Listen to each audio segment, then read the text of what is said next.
Hello, Internet. Now that we approach the end of this absolutely god awful year, everyone is coming out with their, lists of the best spirits, whiskeys, rums, and so forth and so on. So I suppose I'm obligated to do the same thing, which is sort of put the question to me of what the purpose of these sorts of things are. I mean, the main one is they get hits, right? They get attention. Um, I'm pretty sure the main reason why Jim Murray is always picking some crazy damn whiskey for his best of the year thing is just to kick up some attention on the internet and to sell more copies of a book that's already existed for what, how long now? At least a decade, right? Um, that's okay because it's a little bit silly to try to sort of objectively rate what are the best you know drinks, spirits, whatever of the year. Um, but anyways, I felt the need to kind of do something of the sort anyway. Um, so the way I'm going to do this is, I'm not going to rank, like the objectively, what I think is the objectively best things I've, out there this year, which is probably some, $2,000 bottle of Karuizawa or something that, you're not going to be able to get. But I'm also not going to do necessarily, the best values of the year either. I was thinking, I could focus on bottles that sort of represent moments or inflection points or trends that seem to be important. Uh, so, that being said, quality and value certainly plays into that, right? But just what do I assuming this video is going to get watched by someone, and maybe they might be clicking on links down there. What do I think they should be able to take away from this little channel, which I started back in the day, basically because I was faced with the same situation everyone was, which was I would stand in front of a shelf, see something I had never seen before that looked cool, and I would go to the internet looking for information on it, and there would be nothing there. So do I go for it, or do I sort of go for a standby?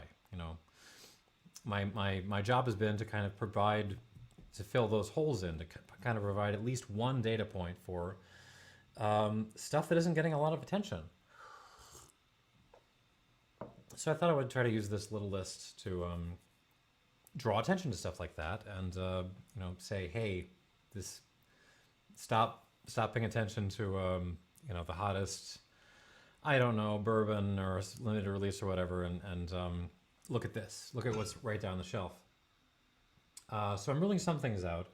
I'm going to rule out things that are good but have been around for a while. So like, Lafroy cast strength, always reliable, always terrific. But you got to know it by now. Or even there was a Rum GM, the 55% one that came out this year, which knocked my socks off. Haven't reviewed it yet, but soon.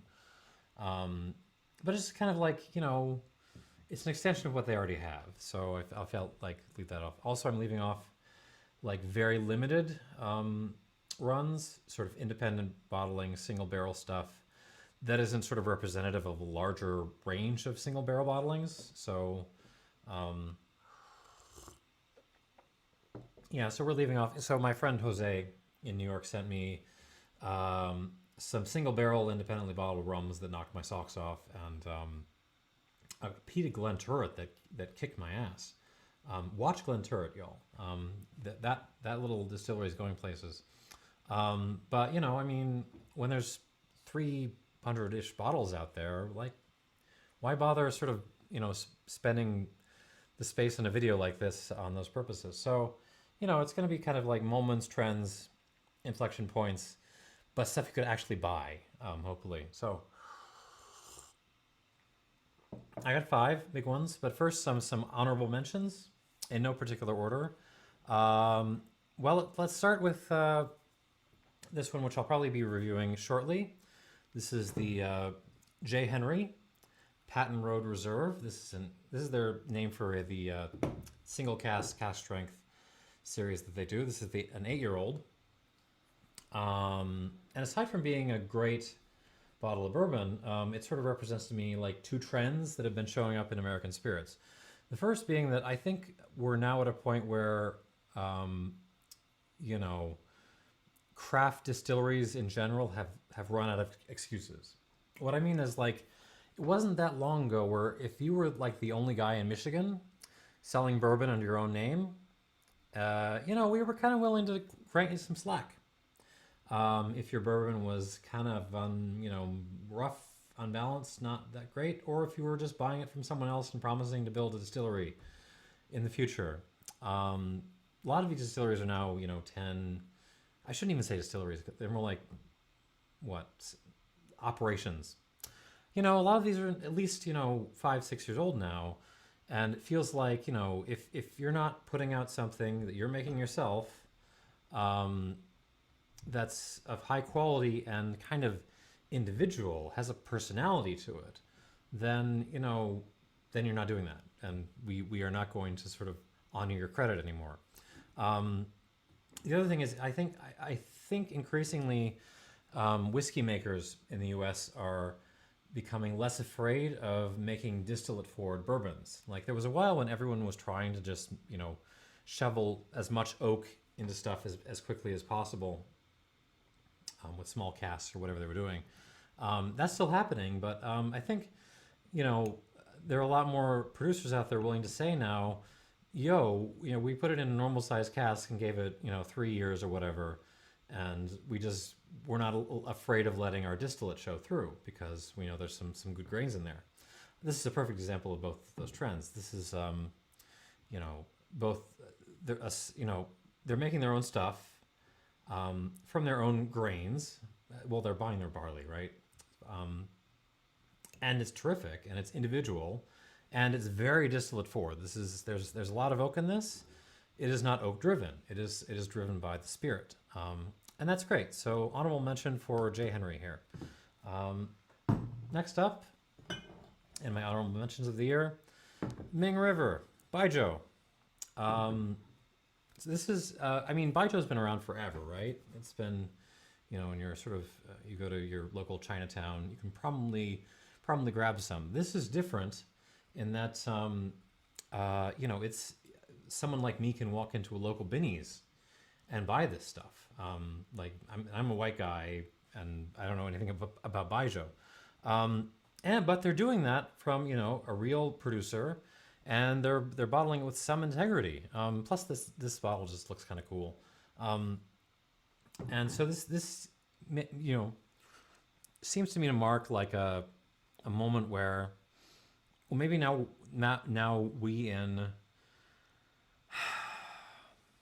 non-China will finally start to take this stuff seriously and start paying attention to what it can do. Maybe there'll be more like this. I hope there's more like this. Anyways, I bought more Baijiu for myself, so you'll be seeing those reviews soon. Moving on. My third honorable mention goes to Glen Grant, a 15-year-old. Batch strength, whatever that is. This is the first edition, I think. You know, 100 proof from a large producer. And it's they're not screwing around with it too much. It doesn't feel like they've been doing a crazy amount of re-racking and, you know, finishes or anything like that. It's just, you know, they had this stuff in a barrel for 15 years and they bottled it at higher strength, and they're marking the batch. Simple, perfect. And, you know, this is not coming from, you know, some tiny little podunk producer. This is one of the big guys. So I'm hoping this represents a further trend in this direction. This is also not too expensive, and it's a 15-year-old, right? Age statements are becoming more rare. Here's a good one. I mean, yeah, good for Glen Grant. I am well impressed by this guy, and more like this, please. Next honorable mention. It has to be on this list somewhere. Foursquare. I'm gonna pick the vintage. Foursquare just doesn't make bad rum. Like, in particular, if you're a bourbon drinker, and you're sort of just disgusted at the direction that pricing on your favorite, Rock Hill or whatever it is, has been going, and you're looking to jump into rum, this is where you're going. I mean, don't even at a certain point you can look at other brands, but this is where your journey is going through here at some point. So just, buy a bottle of the vintage Foursquare and be done with it. Yeah, I haven't tried the 2008 yet. I don't even know. These are all so consistently good. It's a little bit boring to try to review them. Not boring. Like, you know what I'm gonna say in advance. Like, it's just not, Anyways, terrific. They've been doing this for a while now. I hope they keep it up. The only reason why this is not in my 5 is because they have been doing this forever. It doesn't really represent a new thing. I'm just hoping more people pick up on it. Anyways, whiskey drinkers, take a note. You need a bottle of this. Okay. And last was a sort of tie on my list of honorables. I was going to do this, but then Jose sent me this little Sotol here. Damn it, I forget the name. I should have written down the name. I'll put it down below. And as well, this little La Luna from Michoacan. Mexico is a terrific place to get distillate, and it's not. I'm not saying anything profound by saying that. I will say that I feel like Oaxaca has recently been taking up, or not recently, but like for the past decade, has been taking up a lot of the oxygen in the room and sort of letting us miss the fact that there's a ton of great spirits being made in the rest of Mexico, in San Luis Potosi, in Durango, in Sonora, and in Michoacan, right? Chihuahua. These just represent sort of two examples of the breed. And don't worry, Jalisco is coming up soon. They're over there. But just rest of Mexico seems to me like a terrific place to look for, spirit opportunities, and I wanted to give them a highlight here. Okay, that's enough of honorable mentions. Let me talk about. Let me actually introduce my top 5 of the year. Again, in a particular order, but not in order of quality or value. Just kind of like what seemed fitting. But continuing on from that, other Mexico, other theme. Mexican rum, Charonda, particularly from Michoacan. This really impressed me this year, and this bottle above all others. Not because it was the best, because this is $25 for a liter, right? Okay, facts about it. I've already talked about this a little bit. So it's a blend of sort of standard, Spanish-style column distilled, molasses-based rum with pot distilled cane juice rum, right? And the results of that is, okay, that doesn't matter. What matters is if you are a mixologist or a bar owner or something like that, and you were looking for a unaged rum or a white rum, anything along those lines, that you can hang a cocktail list from, that you can just throw into anything without having to worry about it and know it's going to work pretty well. Here it is. There's little flavors in this that will just hook on to anything you want to mix it with. It's bottled at a little bit higher proof. Comes in a liter bottle, right? Perfectly set up for bars and stuff. This is the liter, right? Like, even as much of a fan of Ray and Nephew Overproof as I am, and I'm a huge, this was my first review, right? I think this one probably works better for most mixed drink purposes, or at least it's more versatile. Let's put it that way. Also, awesome blue bottle. This should be, I don't know. I think this should be the default for just like, you need an unaged rum to throw into some cocktails. This is the new yardstick for that.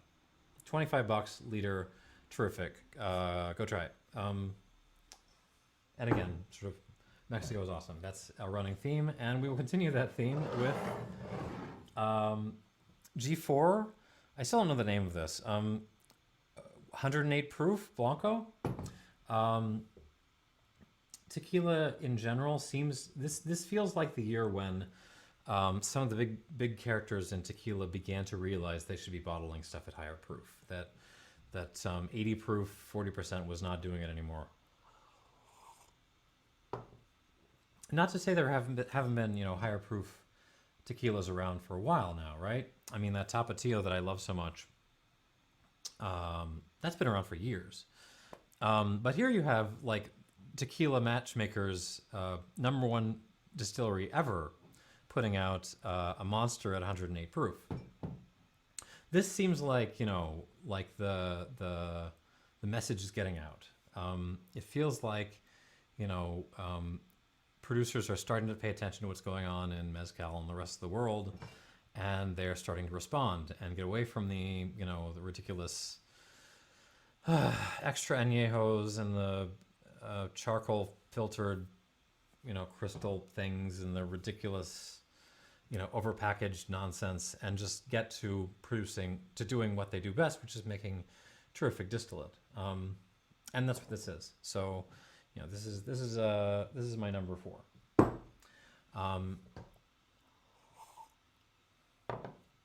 The fact the number 3 should come as surprise to no one who watches my videos, except for the fact that it's so low down the list. This is Hamden Estate Overproof. This is the best thing I tasted all year. I think this has been around for a while, but it really only hit Chicago early this year, and it's astonishing.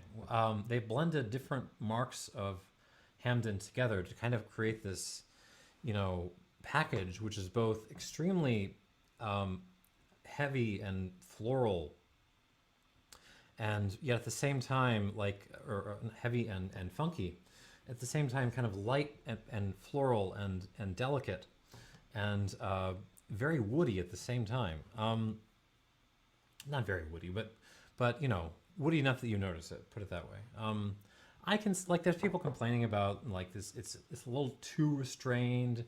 Maybe the finish is a little bit too dry, and I get it. For me, this is this is a perfect example of someone just going through the stocks of a distillery and figuring out how to a good way to show it at its best. And that's what this is. It's one of a showcase for one of the best distilleries in the world. And I'm hoping this is also an indicator of kind of where rum is going to go, right? If you notice a trend on this top 5, it's unaged spirits and it's rum. And here is the sort of aged pot stilly rum kind of example. It's really good.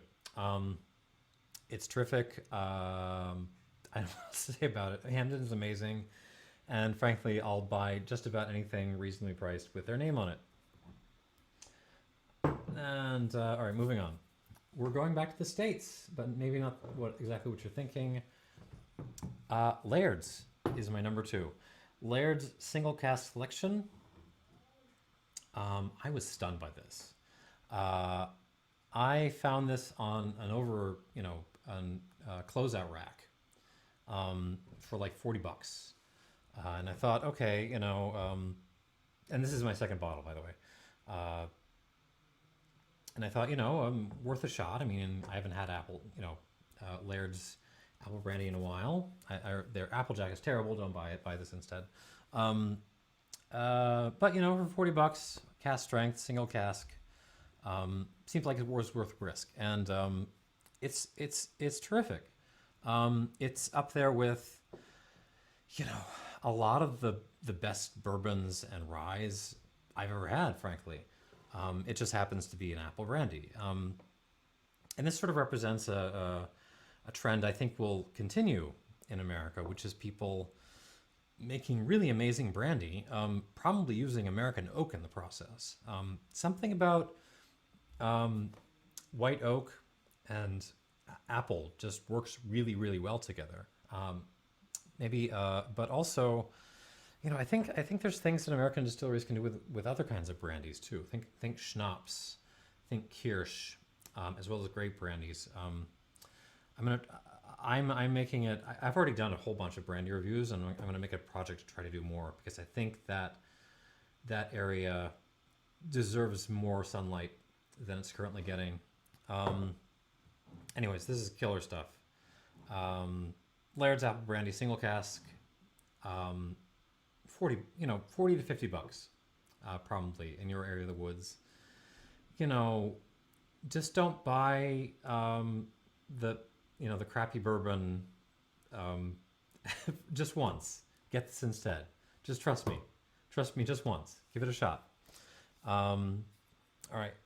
But, the number one of the year for me is sort of really the entire list should have been Clarion's, if I'm totally honest. But if I'm narrowing them down to one, it's going to be the Clarion Juice, which I think is astonishing. So nothing this year brought more seriousness to the table with more value and just more variety and novelty and flavor than Clarion did. Pot distilled cane juice or cane syrup rum from Haiti. This is astonishingly good stuff. I don't care if you're not a rum person and you want to, this is worth your notice. If you're into tequila, if you're into let's say unusually flavored scotches, so peaty scotches, Highland malts. If you're into mezcal, definitely if you're into mezcals, you need to drop 40 to $45 on one of these bottles and give it a shot. The Casimir is kind of my best bet for just easy accessibility. But for the one that I consider like this is my favorite of the bunch. I think it's just absolutely magisterial and wonderful and great. Anyway, so that's and I look forward to more of these things coming out in the near future because there's tons more. Anyway, so that's kind of my list. In general, yeah, I'll be talking more about this when I do review that J. Henry. In general, I see moves because of sort of where the market's going. I don't think prices on bourbon are going to drop anytime soon. Rye's still reasonable. We'll talk about rye later. Even Scotch malts are still reasonable despite the tariffs. They're not too bad yet. But I do see people, gradually sort of maybe dropping off, trying to explore other things. And I want them to have resources to look for, when they try. Incidentally, there's not booze in here. This is just tea. I'm taking a break from booze for this video because I've been working hard this year. So yeah, I hope to see more people exploring other stuff. Just stop buying your crappy whiskey. Stop it. Just give it a break for once. Try something new. Give your palate a rest and let it explore something else. Anyways, that's what I got. I hope y'all have a better 2021 than 2020 was. Although I don't see how it could possibly be worse. I may be tempting fate by saying that. Anyhow, thanks for watching.